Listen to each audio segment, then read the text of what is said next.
has fallen off from Oh, okay. it was Should I important. turn my camera this way? Trying to make sure the place looks as tidy in the background as possible. There's just like so That's what much I've been doing. shit everywhere, baby stuff, and like, you know, trying to maintain the fact that we've got a professional environment. You're looking well, love. I thought you were talking to Hey? me. Oh, You're yeah. looking I well. was like, what? Oh, thanks. Where's the You're doing very lighting well. in our room? Maybe it's the lighting in your room. Yeah. Pick up. Look at this. I don't compliment her in real life. I only compliment her on Zoom these days. I feel like a gooseberry here, really, between you two. Oh. Mate, you're gonna have Maybe to play this is like how we almost should do date nights. what, like via Zoom and with Yeah. Satman. Yeah. Yeah. Maybe I Wait, could there, stay out of this. What's going on? What's happened? Everyone's Why- gone blank. Oh, What's happened? Is it? Oh, there we go. Yeah, there we go. This okay. I'm going to be sick just looking at your video because it feels like you're in a fucking earthquake. I'm trying to get comfortable because I know I've got to stay like this and stay still for the rest of the time. On a boat. There we go. There we go. Right, okay. I promise to stay still now. That's it. It's still. As long as you don't talk or breathe, I think it'll be fine. Wow. Telling a woman to not talk and know her role and shut her mouth. That's big, Satman. That's pretty much what I hear every day from him. Welcome to my introduction of the show, guys. Look, thanks for coming on. This is no, thank you for having us. No. Let us know when it's going to be recorded. When it's actually starting. It was about a couple of minutes ago. I pressed record. Wow. So is this officially? Are we officially going? Yeah. It's officially starting. Damn. I just have to let you know, our baby monitor might go off every now and then, and if that's the case, I'll go tend to it, and my good wife will carry on the conversation. That's fine. I really want it to go off. Not because I don't want your baby to wake up. I just want to see Swami get up and. Excuse me. I'm a modern day man, so I do my part in looking after my little one. He does the nights, I do the days. That's the deal. Is that it works? I'm the right? nocturnal. Yeah. So this is a big change for you guys. Obviously, the last time I met you, Swami, I think I sort of crossed paths with you, your good wife, in the hallway just as I was leaving.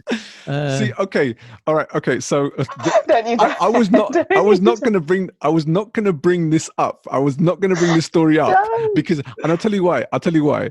Because on our podcast, I kind of mentioned it once before, and midway through the conversation, she made me stop the recording and say, "Can we delete this? I don't want to talk about this story, please, because it's going to make me sound like a real." Are we allowed to swear on this podcast? Yeah, you already have. Okay, have I? Oh shit, sorry. Oh fuck. Oh shit, sorry. Fuck. It's gonna make me sound like a real dickhead, and so I was like, okay, fine. I'll delete. I deleted it off our podcast, and I said we're never gonna discuss this, obviously, ever again. And I thought when I spoke to you about getting onto yours, I was like, is he gonna make me discuss this little story from the time that he came around to ours? And the fact that it's the very first question that you've asked us means that we're just going to start as we mean to go on, basically. So the good man. Give you later. Yeah, well, exactly. There's no going back because now there's a filter here which is sat, and so even if you tried to get at me, he's playing the adjudicator in the middle, basically. Mm-hmm. So. Unfortunately, I'm not very good either, so this is the way the show's going to run. Have I brought something up here? I was just going to say, I think I just crossed paths with you in the hallway as I left. Did you even do that? She didn't even have the audacity to come and say hello. And okay, the thing is, so I didn't brief her on the fact that you were coming round to ours that day. And so I think it was like a Friday or something. It was like a Friday evening by the time we'd had the conversation. Right. Yeah. She'd come back from work that same time. And I had briefed her that you were coming around to ours to have this conversation. And it'd been a long week at work for Jyojo B. And so she wasn't in the best of moods anyway. And then obviously to see somebody here and her kind of at the end of a long working week, and she wasn't happy with me. But I was a little bit angry that she didn't like come and even just say hello, because you were a guest. You were a guest around ours. he had pissed me off, like majorly. You're talking about and Swami here, right? Not me. Yes, Oh, yes. Although you were guilty by association. Yeah, and this week I had another reason to be pissed off at both of you, which I'll tell you later. Wow. Wow. I mean, this is the first time you two have properly met, and you've already pissed her off twice. I know. Right. No. The first time wasn't your fault. That was definitely all his fault, the husband's fault. He was like, yeah, I'm going to be out. I'm going to do the podcast. I'm going to be out of the house. I was like, fine. I've had a really horrible, shitty week at work. I'll come home. I'll have a cup. I'm going to have like, a cup of tea or a glass of wine and just like have some time to myself, because he was already getting on my nerves about other stuff. And then he was at home. And I was just not very pleased, and I'm really sorry because that came off. It was really rude to you, but it was nothing to do with you. It was more that my husband was getting on my nerves. Right. Yeah. And the thing is that for me, I was like, I'm thinking, like you're a guest that's come around hours. You come all the way. Like at the time when you're living in like Gravesend or Kent or something at the time, right? Yes. So you'd had a long journey. I did not know that. Yeah, a long journey basically coming to ours here in northwest London, right? I can't remember even if I offered you some like drinks or snacks or whatever. So if that's the case, I didn't. Apologies in advance. But like my lady, she didn't even have like just to say not even to say hello, or just like kind of acknowledge the fact you were there. Yeah. And I just thought, my God, I think I even bigged her up in the interview. And so for her to do that afterwards, I apologize on her behalf. For the last time that we met, and I hope that hasn't set you in a bad stead in terms of the dynamic of this conversation, because she is a good girl, really. It's just that she's from Newcastle. They're raised a different way to the rest of us, and so manners is something that obviously goes out the window. But welcome, right. Yeah. No. Welcome, I mean, to be honest, I think I thought at the time you didn't say hello because we was recording the podcast at the time. What was that afterwards? But also partly that I didn't want to burst in when I could hear you guys talking, so I didn't know what was going on. There was also that as well. Yeah, but mostly that I was just finished. At him. Right. The conversation had finished and said, "I've my mate's here" and stuff like that. And you were just like, you just didn't even look at him. You didn't even acknowledge the fact that I was there talking to you. And so it was like I said, you almost got away with it because I ended up hearing like it for the rest of the evening thereafter. So I probably saved. I took one for the team. That job used to really stress me out. I no longer work there. I'm a less stressful person. That's how. I'm glad. I mean, are you going to say sorry then? Are you going to apologize then? I haven't already. Sorry, I'm very sorry for doing that. That was very rude. That's not how I was brought up. No, that's not how I was brought up. I'm a much better host than that. And next time you come round, there will be snacks and all that. That's fine. You don't need to apologize. What? I Don't never. let her off. I'm not letting her off, and she can hear you. She can hear you as well. There's no need to apologize. How are you feeling today? Today, very well, thank you very much. Although the other day I woke up from a dream and was like, "Oh yeah," and I was like, I don't know about Friday because I hate you both, and he had no idea what I was on about. But basically, in my dream, he decided that he wanted to leave me, but he was going to stay living here, and that we were going to be separated together. And he was going to go on dates with other people and start seeing other people. And you decided that you were going to set him up with one of your friends. And so along comes this lady to my house, and she's like swanning around, and she's just waiting for the first date because he's getting ready. And I'm talking to her. I'm going, I'm not cool with this. I don't know what's going on here. I really don't appreciate what's happening here. And then she's like, oh yeah, I'm just waiting here, like I'm waiting for us to leave. And I wanted to punch her. I was about to like rip her face off. Mm-hmm. And yeah, basically, I hated you both at the end of it. I was right. Like, this is not on. Hang on also, a minute. this lady had come to my house for a first date, and she brought a nanny for my child. And she was like, "Oh, it's just because I thought the baby might get fussy and stuff with dad away, so I thought I'd just organize a nanny." And I was like, "Who are you, bitch?" And so I hated you even more for introducing him to the worst woman in the world. Right. So, yeah. Hang on. Let me get this clear.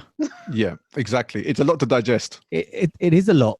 I haven't really asked the question yet. So in your dream, I set up Swami with another woman. Yes. Can I just say, my immediate thought was, you're dreaming about other men then, you know? What? No, you just said to me, oh, Sat said that he's got a friend, so I'm going to go out with her. Yeah, but the fact that Sat Man came up in your dream, and plus obviously like you've been checking out his Instagram profile and he's been working out a lot and stuff like that, you know, and so it's one of those things where, you know, someone with a complex like mine, you know, could potentially feel, you know, a little bit, you know. No, look, you were not a victim superior. of this. You dream cheated on me. I got cheated on in my own dream. So I'm not. Very true. Very true. It's true, yeah. It's true, Yeah, true. I think she's won that one, definitely. You cheated on her in her dream. I mean, what was the woman like anyway? I just want to gauge my taste of women in a dream. Like she was a plain Jane, like idiot woman, and I was like, "What? You're gonna go? Like you're leaving me for this woman? Like at least make it someone really hot that I can't compete with." Yeah. But this lady, and so I was really not pleased. Even in a dream, I'm not very good at that, am I? So. You must have some eligible female friends, Sat, you know, in case everything goes tits up this end and stuff. Just keep me in mind potentially, you know. It could be like a premonition. This could be something for the future. You know, they say dreams can mean many things. Yeah. And if anything, she led it to make it happen. Jojo, don't look at me. This is your dream. Yeah, but you're going to facilitate the cheating. That means. This is a premonition. I'm not facilitating the cheating. I facilitate the meeting. It's true. It's true all round. Thank you. You know. I don't know if I want to carry on with this podcast.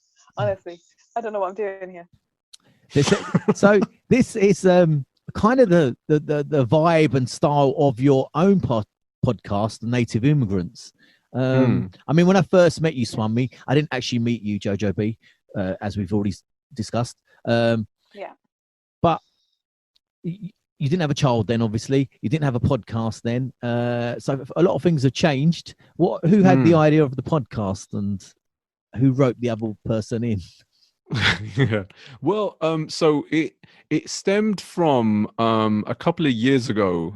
There was a Nike London advert that came on television, and it was to signify diversity basically in London, and it had kind of all these athletes in there, like the footballers, etc. You know, and then it also had a lot of musicians in there, urban musicians. You know, people like, I think Jay Huss was in there, and maybe even Stormzy. I can't remember, but there's a number of them basically in this advert, and it was supposed to signify the diversity in London, but yet there was like, I don't even think there was like one proper Asian face in there. There was like one maybe. Yeah. You know, and it was, you know, it's from our end, it's great to see like, you know, the urban Black community being represented in this advert, but we make up like a massive percentage of the London population. And so why were we not represented in this advert?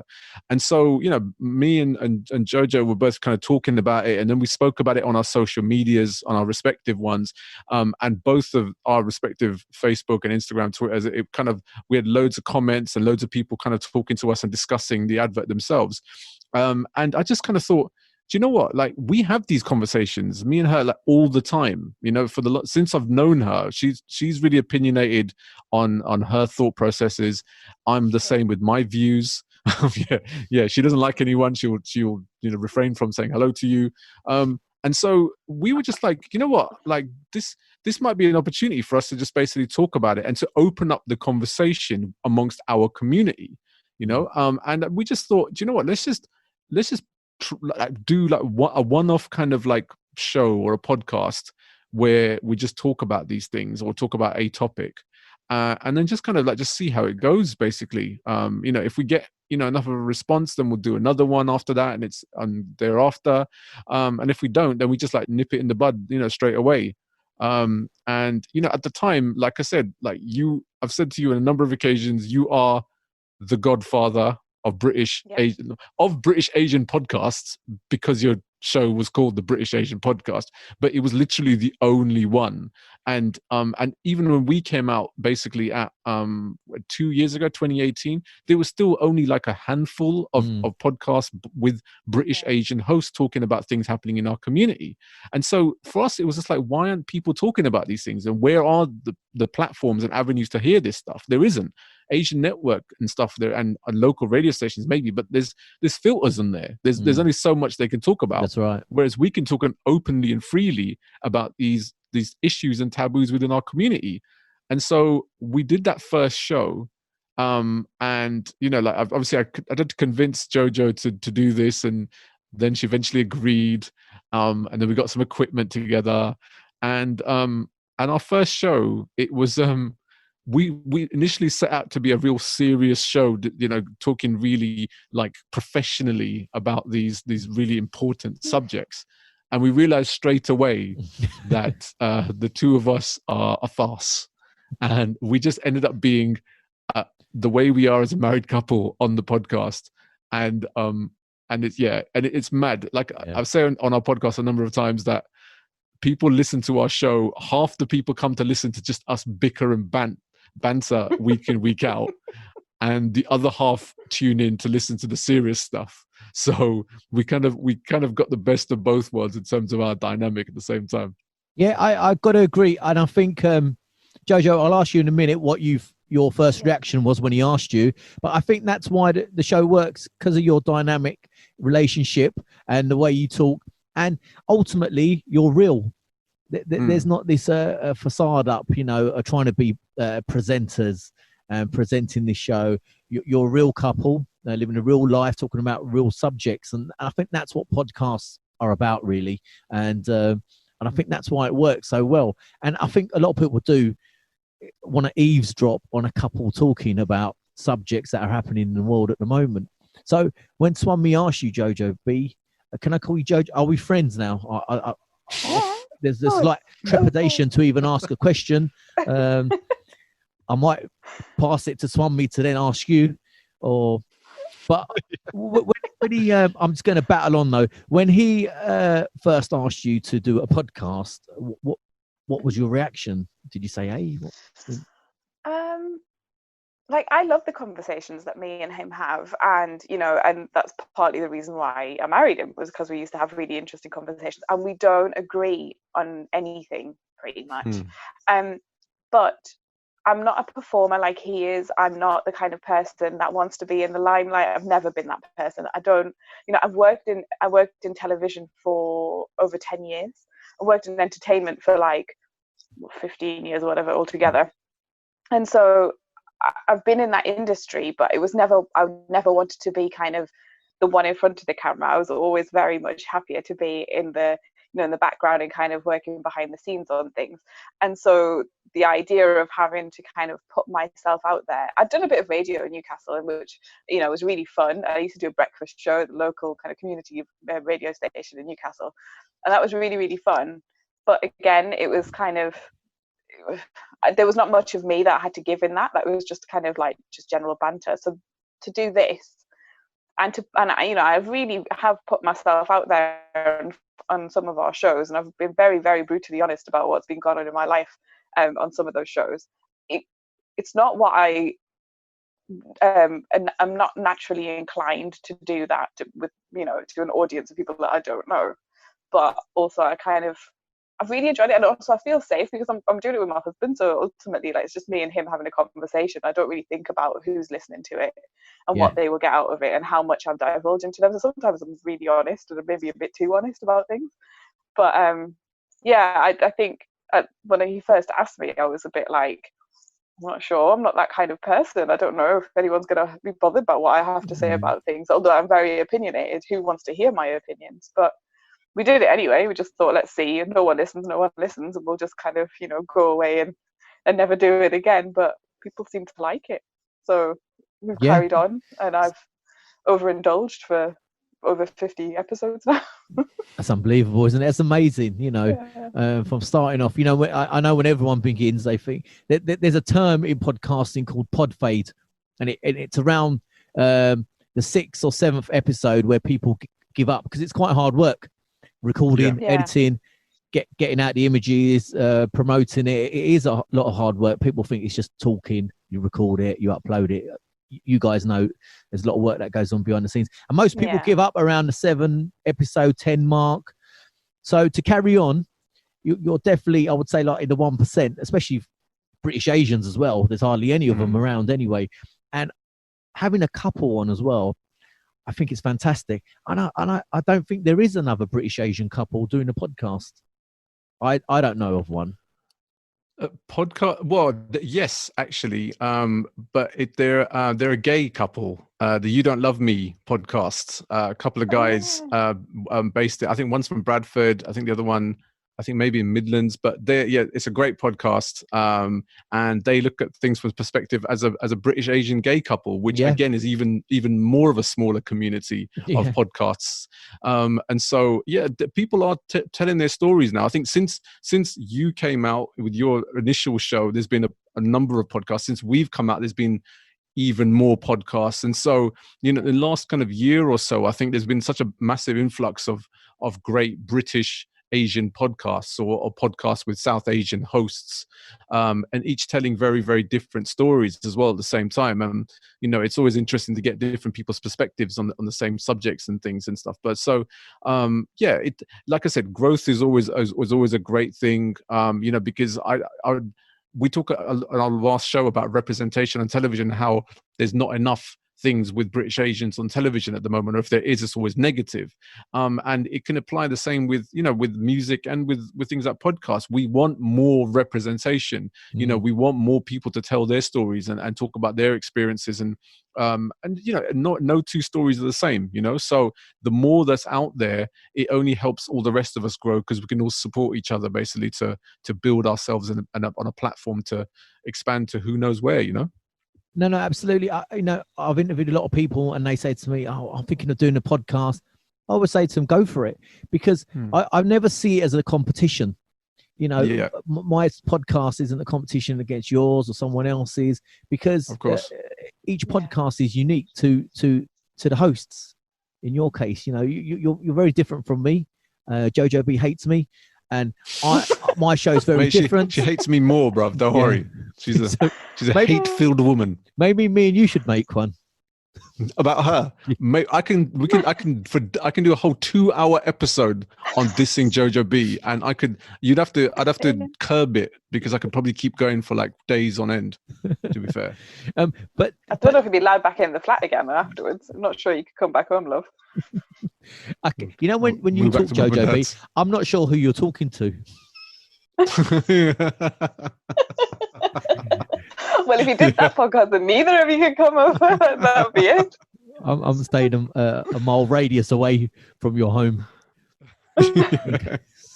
But so look, you carried on, you persevered, and I know the original shows. I did used to listen to them, and it became a point where we were waiting if Jyojo B was going to swear. Remember, that became a thing in the early days when people were thinking, how much is I swear in every episode. But in the early shows, I don't think people were aware, and nor was I. And it's still a bit odd. To hear a grown woman that's a mother of one swearing is always, it's a shock. That's the thing. That's how I am. I always have. This is the real. Like, if you're gonna have me on a podcast, you're gonna get the real me. Absolutely, and so. That's how I speak, and that's how I grew up speaking as well. Like, not at home, obviously my parents would kill me, but like at school or at work, I used to work in very sweary industries where everyone in media swears, and so you just do. That's just how you speak, and so that's the way it is. And the way I am. And I like that. There's no pretense. You're not trying to be someone you're not, and because if you try that, I think it's exhausting. And after a while, I think people can notice when someone's trying to be fake and to be someone else. I don't have it in me to be fake. I don't think you can be bothered, can you? I'm too old to be fake. I'm too old to be fake, basically. Yeah. I'm at a stage in my life now where I'm just at comfort and peace with how I am as a person. The fakery kind of died when I was like 21, 22. And like the environments that we grow up in, there's so many fake people, and people are just like, you're just like, why? You're only kidding yourselves, So what you see with us is what you get, and it's reflected on our show on a week-by-week basis. Yeah, so I know at the moment, since the COVID-19 and the lockdown, we're talking about British Asian voices. There's been an influx of Instagram lives, Facebook lives. Loads more interviews are going on. but I reckon they'll disappear once the lockdown's over. Slowly they'll go. But at the moment, there's a lot coming on, and I know you guys are sort of you've gone over to interviewing other people rather than having conversations between yourselves. How are you finding that? Have you argued amongst yourselves about questions, or do you kind of plan these in advance? You're laughing already. Yeah, no, I think we spoke on our very first season. So yeah, season 1 2 years ago, that, you know, it'd be great to get people on, you know, and it not so much when we get people on for interviews, it's a lot of the time it's to do with something that they're releasing or something that's coming up with them, but it's more to get a gauge of them as a person, but also about what their thoughts are on being British Asian. And I think it's a big thing with our podcast. We talk about, you know, our communities and, you know, the issues and the topics within our community, and the people that we do get on the show, whether it's musicians or actors or writers or, you know, anyone from any walk of life.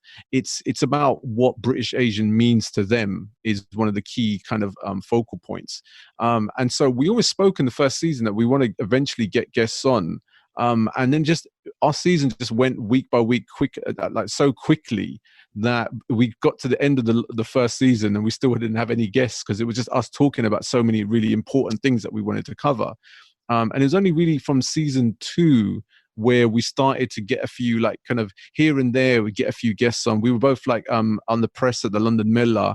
And so obviously there we were with our microphones getting interviews with like Inquisitive and Amit Janna and people like that and stuff for the show. And since then we've had like, we did a tattoo special. We had 2 British Asian female tattoo artists on there, which is like really few and far between. And who both tattooed Jyojo B.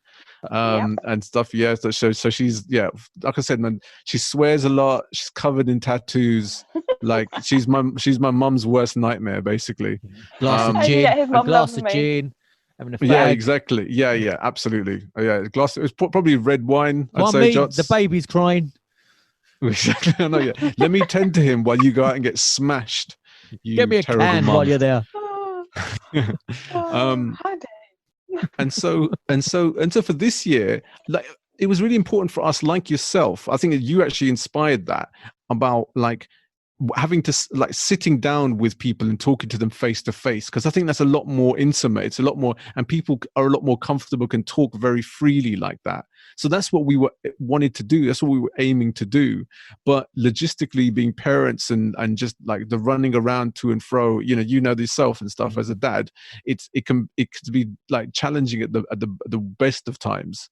And so for us, it was just difficult to do that last year. And I think this year, with this happening, you know, God forbid, like, I don't want any of this happening in the world right now, but it's enabled us basically to, like, just like we're having right now, you know, Skyping people, using Zoom, etc., to talk to people from the confines of their own respective, you know, living rooms, and it's enabled us to have the interviews that we didn't get a chance to have in the past 2 seasons, and they've been obviously challenging. Technical issues are always an issue with us, you know, but you know, and me.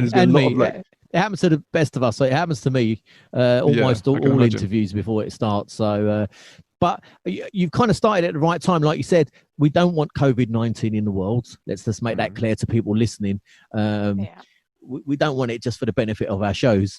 But, you know, when you ask people at the moment, more than likely they're going to be at home now.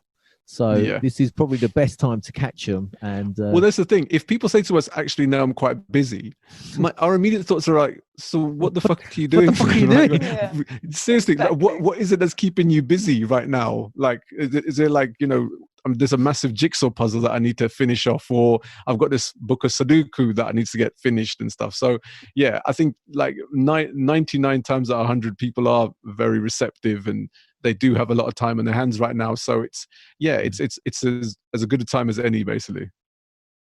And also, we kind of, you know, look through all our like our Twitters and our Instagrams, and like the people that we follow and the people that we actually know are some of them are really interesting and doing some amazing things. Like we've had Nikesh Shukla on our podcast. We've had we've had Dr. Amit Patel, who's, you know, just doing so much for the blind community, and, you know, and trying to help people, those who are like visually impaired, and using guide dogs and stuff, and kind of bringing awareness about all of that and how difficult life is day to day. And, you know, we've known these people for a long time, and we just, you know, thought, well, now's the perfect time to kind of tap into our resources as it is, and Absolutely. kind of just like start using these people. And how to amazing kind of it is make to some hear, great content. and how amazing it is to hear their stories. Yeah. Because Yeah, absolutely. To look on the outside, you may think, well, I don't know if I'm going to be interested in that. But actually, when you give someone a chance, everyone does have a great story behind them. You know, everyone's life's different. Everyone's had different struggles in life, different successes, different failures. And I think it's just sitting down with someone and talking to them, especially with that last guest you mentioned who's blind, you know. I mean, sometimes we have to put in perspective our problems when you talk to someone like that and what they've been through and how they go by day. So, and I think you being a couple interviewing someone, it's a very different dynamic from maybe me sitting down and talking to someone, because you both have got, as we know, different viewpoints on life, and you've got different opinions. So your questioning is going to be different because you're looking at it at a different lens. Have you ever found yourself cutting each other up while speaking? Swami shaking, not in his head.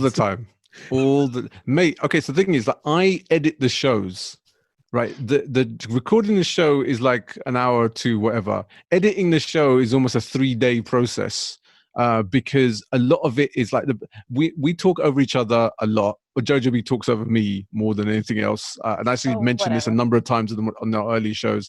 And so there is a lot of having to like kind of curb a lot of our enthusiasm as such, because we're just constantly like going at each other, basically discussing certain things, and we're very passionate about the things that we speak about. And so for things like interviews, it's almost the same thing. We've got to go into it a lot more regimented. Like I know, like, you know, if I was to interview a show, I'd prefer it to just be like, let's just work off each other. And I've got a few questions and stuff, but let's just let the conversation flow. It's just not logistically possible when you've got two people that are basically both hosting the show, because, you know, you've got in your mind questions that stem off something that the guy or the person has spoken about as an interviewee. And so will Jyojo B. And so, you know, a lot of it is down to like calls between each other, basically, like, you know, let's remember to ask that question next while the interview's going on. So there's a lot of like signals and kind of hand gestures and all this kind of like, you know, weird like stuff going on in the background that people don't see. That kind of stuff. You know, a lot of this kind of thing, you know, and things like that, and like, you know, exactly. So yeah, all of that kind of goes on. People don't see that obviously because the shows are just out as podcasts. If we filmed the show, have you ever had an argument just purely by hand signals? We have an argument every show before we press record. Before we press record, there's always an argument. And yes, we have had hand signal arguments where there's a lot of that, a lot of fingers, all that kind of stuff going on. Just like, I mean, that's just how we are. That's how we communicate anyway. And we'll be married in 6 years, so it's worked so far. Like I said, even in silence, Swami never wins. Even in a silent argument.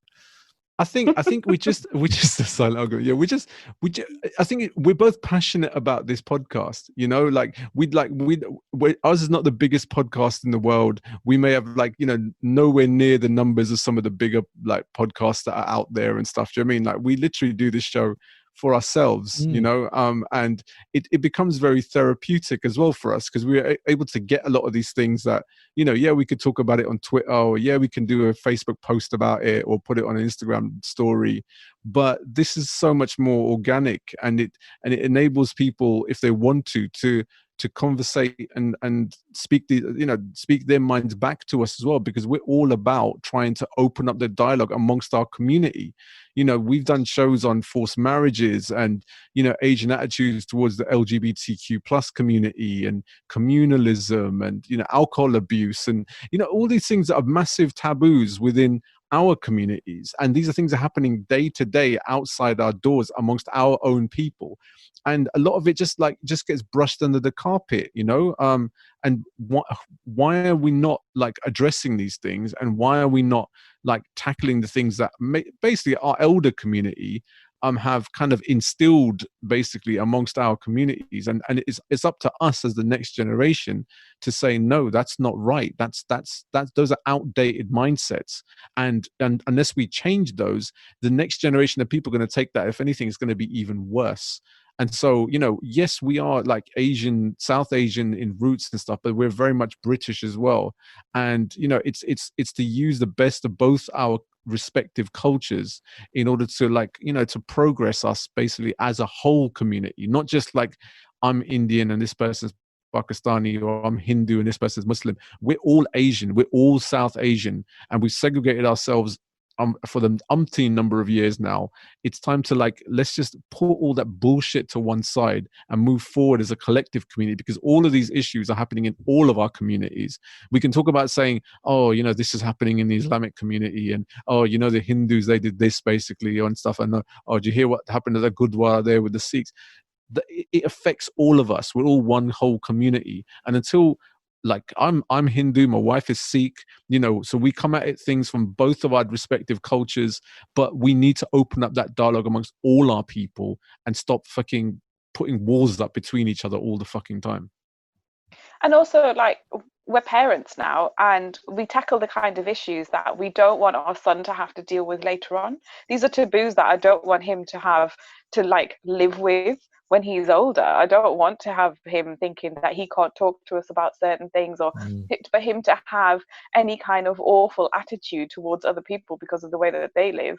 So, you know, we want there to be an open dialogue for everybody, so that the world, I know it sounds kind of like really airy-fairy, but so the world is a better place for him and all his friends when they're growing up, that they're not going to have to deal with the kind of stuff that our generation had to, where, you know, people have killed themselves because they told their parents that they are gay and their parents have not dealt with it very well, you know, that kind of thing. Or they've been forced to, you know, marry people. And then again, you know, I personally know someone who committed suicide because they were forced to marry someone that they didn't want to marry.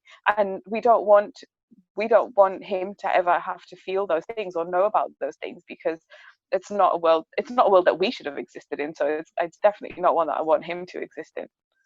Right, Jyojo B. I mean, I agree wholeheartedly with everything both of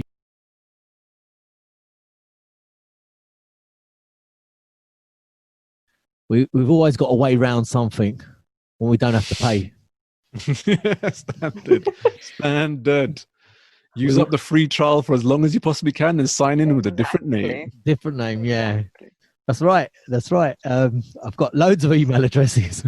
Yeah. All right, Dave.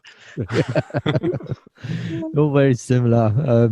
But yeah, you know, look, picking up from your point before, do you think your podcast evolved naturally from when you started? Did you start out? I know I did on my original one. I started out quite a lot of hearted. I just wanted to talk to people about their lives. And the more I did it, the more people I met, the more inspiring people I met. It became almost like this platform to try and spread some positivity and good vibes. And like you're saying, Jyojo B, not being airy-fairy, you're right. It's to try and make a better future for our children. Did you sort of find that happening throughout the shows naturally, or was that sort of, did you have that planned in your minds at the beginning? I don't think that we set out to kind of tackle all of the subjects that we have. Like, we didn't have a lot of them on our list when we first started, and I think actually it's really that it's naturally grown into something. And, you know, the more we've talked about stuff, the more we've figured out that actually there's lots of things in the world that need to be spoken about and that we don't speak about as a community, which is, you know, it's insane when you know, given the society that we live within, our own community segregates themselves so much that actually some things they start to believe don't apply to them or to us. And they do, because we live in this country, and so we must kind of understand, at least if we don't want to agree with or we don't want to partake in something. And so just having the conversation means that we then start to kind of understand and try and educate. I mean, we try and educate where we can, and we try and educate ourselves as well as we go along, which has been really, really interesting. The things that we've learned as we've gone along with these different subjects has been really interesting. You know, we've expanded our knowledge base massively by researching the topics, because I mean, a lot of the stuff we can't talk about unless we do some research. We don't want to come at it as, you know, like kind of complete novices, not understanding anything. I mean, we don't want to say the wrong thing as well, where we kind of, and we have said the wrong thing a couple of times in terms of terminology and stuff, and people have called us out on it, and rightly so. You know, we should know that how we phrase things and how we word things is very important, because it's very sensitive. A lot of the stuff we talk about are really sensitive issues. And so yeah, I think that we kind of we've it's just grown naturally. It's very organic the way that it's gone, and I think there are so many more topics that we need to cover, and some that we'll go back over as well. There's a lot of stuff where it's like, it's not because we've covered it once that it's all done and dusted and, you know, that's the end of it. We need to keep talking about this stuff and keep this conversation going, and so the conversation evolves as well. So there'll be some topics that we'll bring up every season. Do you think we celebrate Pride every season, right? And I think that's very important, that we need to show that we stand with the LGBTQ plus community, and that we will continue to stand with them as well. So there's things like that I think we will continue to talk about. Do you think we all grew up, all of us here, with that kind of complex of being, you know, to take a term from one of your previous guests, a good immigrant, and to shut up and just get on with it and don't make too much noise? And then there's a point where you know, you want to highlight wrongs in society that are affecting us, and you're thinking, no, actually, you know what, I don't agree with that. We are Brit. Oh. Where did you go? You just disappeared then. And yeah, I know. And I think the other part of the interview just saved. Oh, okay. Yeah, it uploaded. But yeah, do you think we've got that complex on us, and we're at a point where we're thinking we're more than just being good immigrants and going to work and, you know, getting married, studying, going to university, getting a job, getting married, having kids, and then teaching our kids to be quiet, you know, don't be too vocal. But then we've got to realize, and especially for our kids, we are British, whether we like the term or not. And I know a few people, when I had the British Asian podcast, were not sure on the terminology. They didn't feel that we should be called British. We're not British, but we're you know, we're Sikh or whatever we are, right? So and I said to him, I don't really know what I am. I'm British. I've got a British passport, but the other side of me, you know, I'm Asian. I'm Indian, you know. So do you feel that at all? Is a point now where there's a generation growing up, especially our children, when they grow up, I want them to be comfortable to be able to say what they want to say without worrying about looking like a bad immigrant. You know what? It's like I've said this on one of our shows and stuff a couple of times on one of the shows, that we're almost like this transition generation, because our parents were the ones that originally came over and had to integrate. And a lot of them did successfully. A lot of them still to this day haven't, you know. It's a big thing, basically, coming over from, you know, parts of India and Africa, all over the world, basically coming over here in the 60s and the 50s, 60s and 70s. And, you know, the struggle was immense, because you're dealing with, like, you know, far right here in this country and oppression. That's from politicians all the way filtering down to all walks of society. And so it was natural for them to feel a little bit more inhibited, you know. I've spoken about the Southall riots on one of our shows. And so there was a fight back against things that were happening basically within our community, you know, especially against the far right themselves. And but I've always felt that it's difficult But yeah, I just kind of had to do what you got to do, basically, you know. Yeah, I mean, I think you left at a point when you was doing a fantastic monologue about British Asian attitudes in life. You know. Yeah. Yeah, I was kind of like the point I was trying to make was it's like, you know, we're like I said, we're the transition generation, you know. We're still stuck in the kind of like, what are we, like you just said, like I think most of your core audience, the people you would have spoken to in your interviews and stuff, range between like sort of like, I'd say like 25 to 45 kind of age group. And it's that second generation of Asians where, you know, our parents all basically had to integrate. They still, a lot of them struggled, a lot of them, you know, successfully did so, but their roots were still very much like back home, you know, whereas we're born here. But for most of our childhood, I know from my perspective and stuff, we were still very much a Asian household. You know, everything was very much Asian, like how we, like, you know, our cultural like ways of life at home and the language we spoke and stuff, very, very much of that ilk. And so, but going to school and stuff, it was a massive culture shock because it's like everything's British.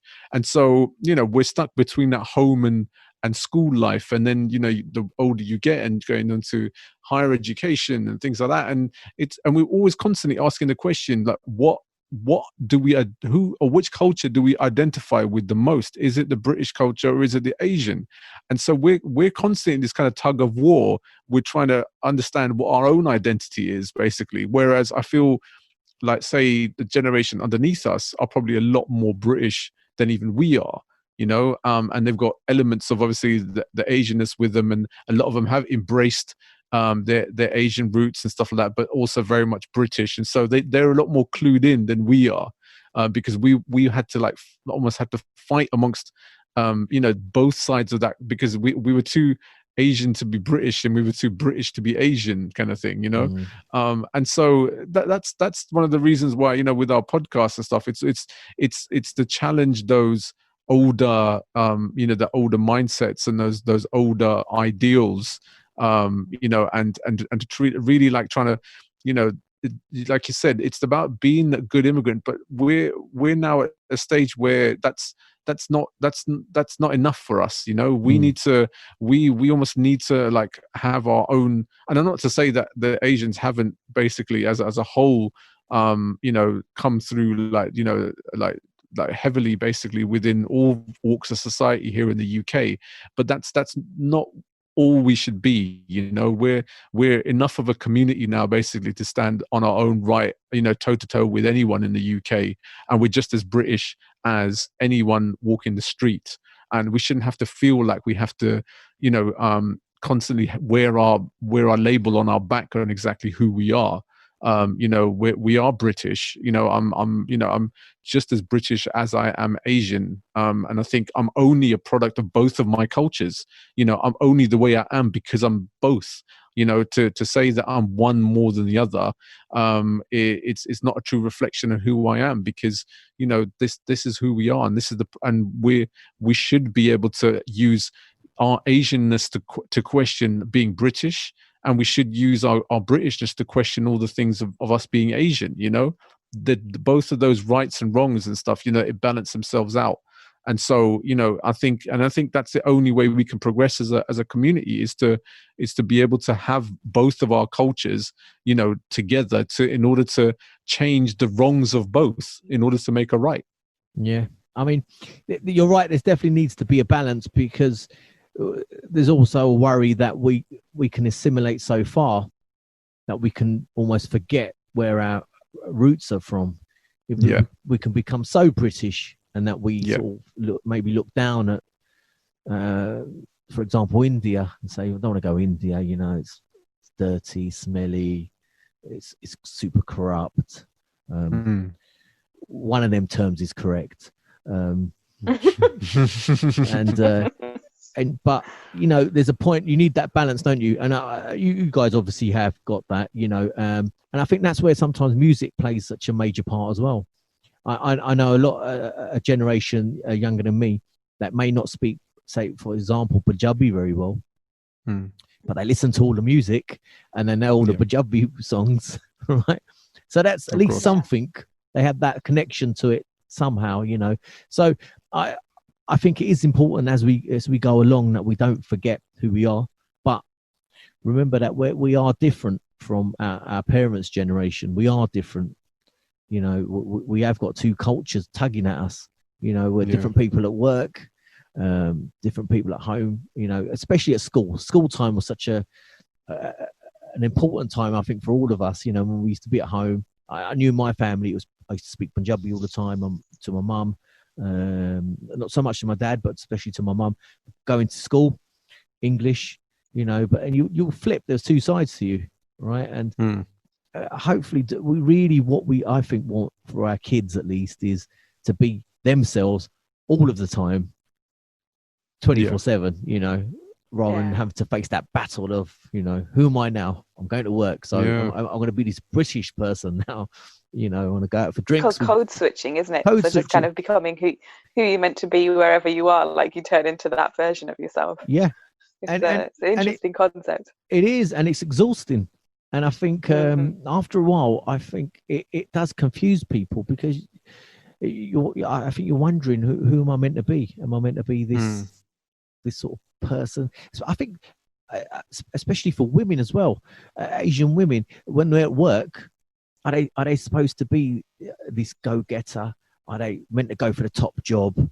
And the answer is yes, of course they're meant to go for the top job. They're meant to do everything that men should do, right? But then I'm sure, Jyojo B, you are obviously the only person that can answer this, but there's that tug from that traditional thing about Asian women. Oh, well, you know, you should be getting married and you should be having kids and careers.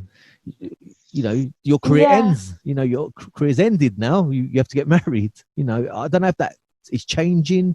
Obviously, like I said, you probably know more. Well, you definitely know more than me and Swami about this. But so I guess it was weird for me because I came from a different type of background to like a lot of my friends and stuff. So my dad is not a religious man. I didn't have religion in my household.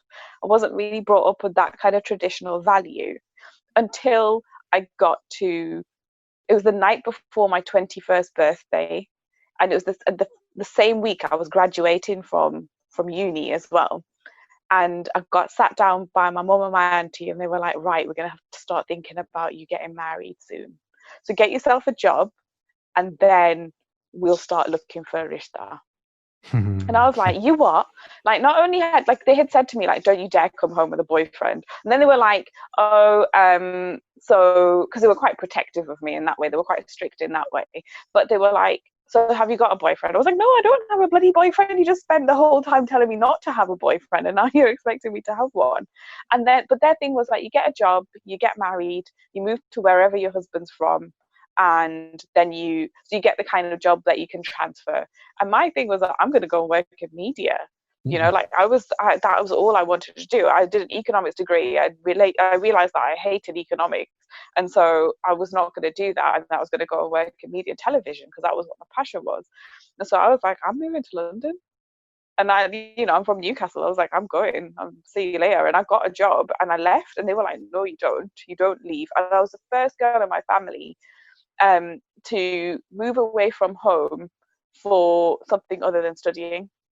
So a lot of the girls had gone to uni and come back home and then got married and all that. I left and I was like, I'm going for work, because I stayed at home for uni, and it didn't go down very well. And then I was 21, so that was the October after I turned 21. I turned 21 in June, and and then that was it. It was, you are going to get married and you're going to come home. I have to go home every other week. I used to travel home to Newcastle every other week, go and work in my mum and dad's shop for the weekend and come back to London. But all weekend long, I would have my head done in about getting married, and you're going to have to do this. And Rishta Sale, she lives on her own, so we can't have our son marrying her because who knows what she's been up to, because she lives on her own. All these things like that were just insane and crazy. That the idea of a woman living on her own, shocking. I wouldn't be able to control myself. I would just be out partying and and sleeping around and doing all those things because didn't have my parents watching every move that I made. It was crazy. And then when I did finally get married 10 years later, it was the 2 weeks before my 31st birthday, I actually finally got married. It took my parents 10 years to see what they wanted to see. um I like I had no intention of giving up my job or doing any of that stuff. And I'm currently a full-time mum, but that was never Yeah. that was never the plan. That was not what I was intending to do. But things happen, and you have to kind of go with the flow of the world and of life. But I was never a traditionalist. I wasn't brought up to be that way. And then when my parents switched on me and started telling me that I needed to, be a certain way and lower my expectations in terms of what I do in life because I had to get married, then I was like, I don't know where this is coming from, but this is not what I've been brought up to be like. So now you're gonna have to deal with the consequences. Yeah, so that's and now quite they're very proud of me. Yeah, good. They should be, but that's quite shocking because, like you said, your parents were quite open with you as you're growing up. There was no major dogmatic religion in your family, so that must have been a shock because you was probably planning your graduation and picking up your diploma. And when they sat you down, I was brought up in a household where equality was the thing. So men and women are equal. Whatever my brother could do, I could do in terms of studying, and I should never think that I couldn't, go to university, and I couldn't, if I wanted to do a PhD, I could go off and do a PhD. My dad always was like, you study as much as you want to study, but they never really let me know that actually you're gonna have to get married and then potentially give it all up afterwards. I was like, what? I think that came more from my mum than it did from my dad, to be fair. My dad just backed my mum up with her craziness.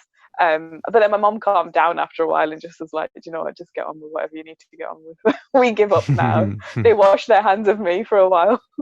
And then I brought home a husband. So it brought home my husband, yeah. And but there he is. Yeah. But how lucky were they? Yeah, so that's what I mean. It's very interesting, with attitudes. And like you said, your parents were fairly open as you was growing up. And I think for ourselves as parents now, I would say I'm a fairly open person. I'm quite open to people from all different backgrounds. I quite enjoy talking to them, hence the show.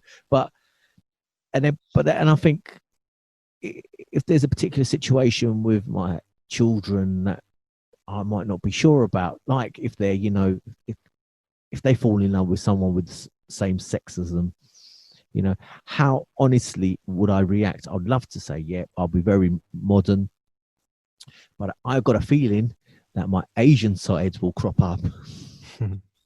Yeah, and that's going to be a battle for me. And I don't know, I'm talking hypotheticals now, but I like to think I'm world wise enough now to know that there's nothing wrong in that. But we don't know. I'll know when I get to that situation. But without having these conversations with people like you and to be open about having conversations, that's how we're going to move forward. So that's why I'm really happy that your show is getting guests on now and having these conversations. And I think it's a great thing. And I'm so glad you persevered and didn't stop, So for yourselves, what do you think that the future plans of the show are going to be? Once this COVID-19 lockdown's over and we can go out and meet people rather than have a barbecue 2 meters apart, which seems to be the aim for most people this weekend. So what do you think the show's going to head on? Are you just going to carry on, or is there plans to it now? You know what? We've constantly, at the end of every season, questioned whether we is it even worth carrying on sometimes. When we started the shows, we were both just a married couple. Now we're parents as well.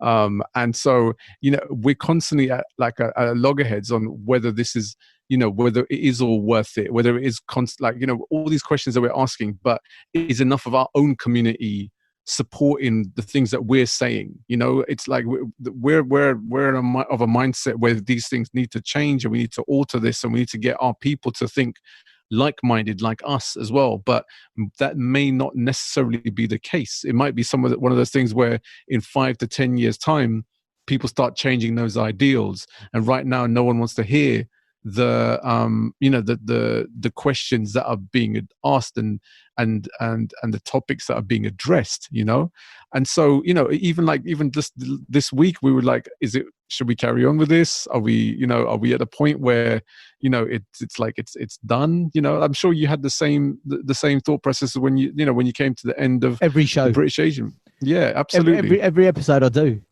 We'll put it out, and I think, is it worth it? And I think it is. I think it is worth it. I love doing the actual conversations. They're the fantastic part. Yeah. You learn so much. My knowledge, like you said, Jyojo, it expanded so much. I learned so many things about people that I never in a million years would have thought of, and about subjects I literally just didn't know about that were affecting British Asians. So I think that, don't give up, carry on, definitely. And you're both located in the same place. For now. Yeah. Until she chucks me out. Until I bring that woman over. Yeah, exactly. Oh my gosh, that woman. You know my number, Sat Man. That's called it's a callback. It's a radio thing, isn't it? It's a callback. You spin it back round to. Someone told me that. I didn't know it was called that. But anyway, I and just for people listening at home who may not have listened to the show, where can they catch the show? Where should they go? Is there a website for yourselves or Instagram or socials? Yeah, we've got the nativeimmigrants.com, but we haven't actually started utilizing it properly yet, which just shows how minimal our time is in terms of like trying to do all this other stuff. We just about have enough time to record the shows on a week by week basis, and then to do all this other stuff, it's just like in like the 2 minutes you spare in between working, baby stuff, and having a marriage and all the pitfalls that come with it. We managed to put these shows out. But it's on SoundCloud, it's on Spotify, it's on Apple Podcasts. It's pretty much on all the different platforms that you could listen to your podcasts. The Native Immigrants, basically search for them across all those different sites. But if you're stuck now currently in COVID-19, you definitely obviously have Spotify, and all the Apple users obviously the same, and it's on SoundCloud, which is free to use as well. So it's you can find us anywhere. We've got 50 plus shows now of like some real hard hitting content and a lot of like topics that need to be addressed amongst our communities. And who else is going to be talk about them if not us ourselves? So definitely listen, and we want to open up the conversation. It's about challenging our mindsets. It's about challenging our community to think outside the box. There's a lot of things that our elders taught us, and which is correct, but there's a lot of things as well, some of the ideals which are very much outdated. And unless we change them, unless we address those things, nothing's ever going to progress, nothing's ever going to change. So that's what we want to get across on our show. That's fantastic. I'm glad I got that part in before the meeting cut off, because that was a beautiful ending, and we're still recording at the moment. But I just wanted to get that bit on. At least your socials on there, but I think follow us. Sorry, Twitter. Follow us at Native Immigrants with a single M, and on Instagram at the Native Immigrants Podcast. Is the main kind of our handles and stuff, and then obviously Swami, Baracus, and Jyojo being our individual ones. Follow us on these Satmans as well. If you're listening to this, you probably are, but just saying. It's always worth asking them. I ask them every bloody show, and they still don't. But I was saying to Jyojo B when you was busy, that I think what the beautiful thing about your show is when your boy grows up, he can listen back to his parents at a particular point in time, at a particular age, when he's about 21, 25, and he can see and hear how you were as people. Yeah. And I think that's beautiful. That's going to be an amazing thing for you to sit down and listen with him. I think, something like that is going to be amazing, I'll remind him of the time that we were guests on a show by a gentleman by the name of Sat Man on his podcast, and you basically ruined it by waking up in the middle of the conversation, and Dad had to go put you to sleep, and just upset the whole equilibrium of the show. So thanks a bunch, mate. Yeah, is what I'll probably be telling him when he's 21, 25. maybe cut out the mum's dream. Yeah, maybe do that. Don't want him to think that his mum's been dreaming about other men, because that would be like eerie enough for him as it is, to be fair. Okay. What? I don't. Oh dear. Oh. Right, guys, look, we're less than a minute to go. Thanks for coming on. Thank you for having Thanks us. for having us. Yeah, no, it's been a pleasure. We should do it again. Let's do it. Yeah, 100%. Come, yeah. You need to come onto our show. You need to come up to Native Immigrants and let's talk podcasts. Yeah, let's talk do it. how this whole thing kicked off. Yeah, let's do Love to have you on. every 3 months, 2 months or something. We'll just catch up and we'll do another one and see how 100%. It's going. Yeah, 100%. Guys, it's Thank been a you real so pleasure. Much, my brother. This has been an interesting one, to say the least. But no, we're all about interesting. Genuinely, I enjoy your show. I've enjoyed you coming on, and we're definitely going to do it again. Thank you so much. Thank you for having us. You. Big up yourself.